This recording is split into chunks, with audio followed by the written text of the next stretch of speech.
This environment here I had talked about before, how particular it is and the way it has evolved is quite different from anything else on Earth.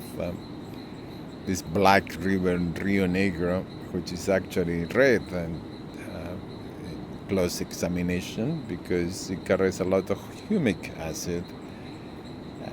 The water is very acidic. You can feel it if you have any abrasion or cuts in your skin.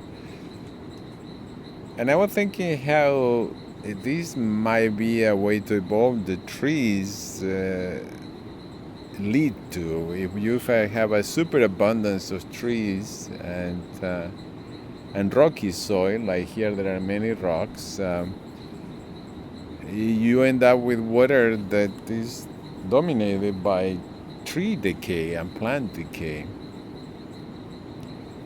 The Simonois river that meets the Rio Negro and then they become together the Amazon carries a lot of mud. This river doesn't carry mud. The soil is very thin here. There are rocks in many places. Right here in my camp, I'm on a very rocky area. It's a big rock I'm on, and then there's a little bit of soil here and there that support high grass and the trees. So could it be that trees evolve in a way to basically keep mammal life to a minimum? There are very few mammals here. So this environment is not one where you will have, I don't think here you will have seen the same kind of evolution where that culminated into with apes and humans. I haven't even seen monkeys here. There may be some little monkeys, but definitely not big apes.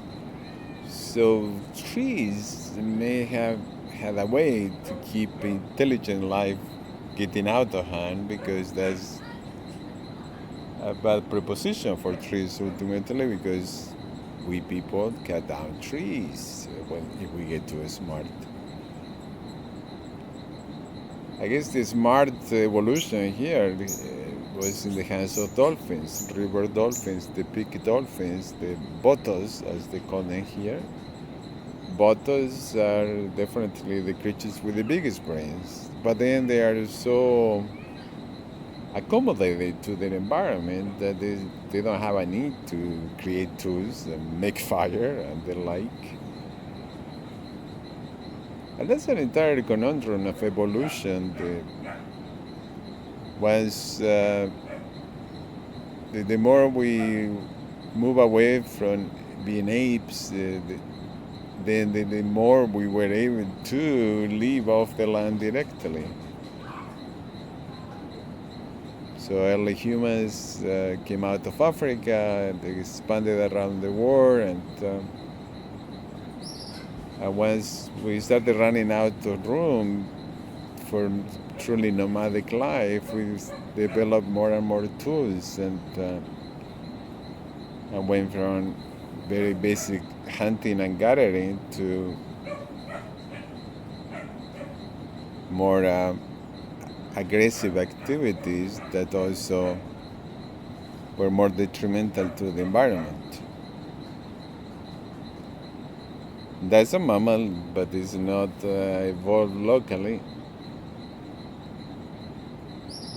There are reports that the stray dogs may eat bats and then transfer viruses from bats to humans.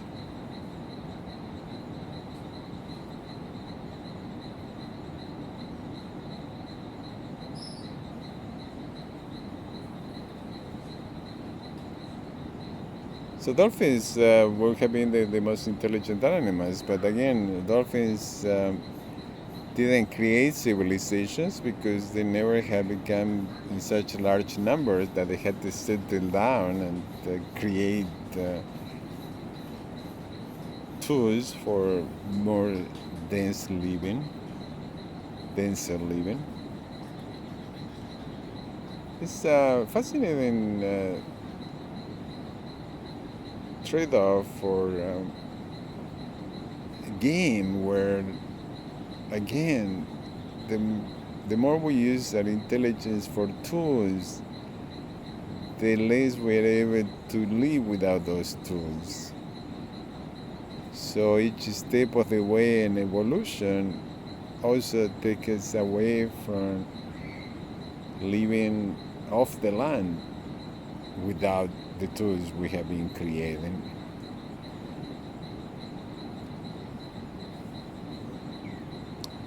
But what are the first things humans were using? I guess sticks, and even before fire. And then you need to have a stick to do anything, I guess.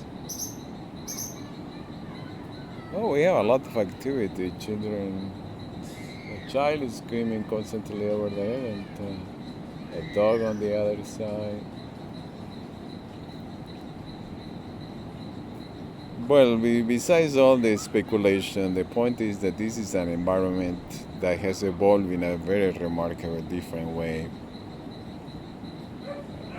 No waterborne insects, and then no many birds, and then no surface skimming fish, and then no large birds, and then no many mammals either. Completely dominated by trees. So the more dominant trees are, the more trees you have, then the less anything else evolves in this environment. The combination seems to be the immense number of trees, like in any rainforest, any natural rainforest, not attacked by humans. But then I think it's important to have the rocky soil, the rocky foundation, as opposed to muddy rivers. Again, the water here is dominated by plant decay, hence the Red River, and hence the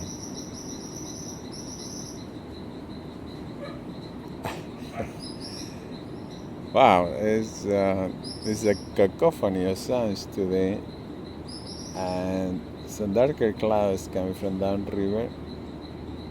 We're gonna have some form of rain at some point.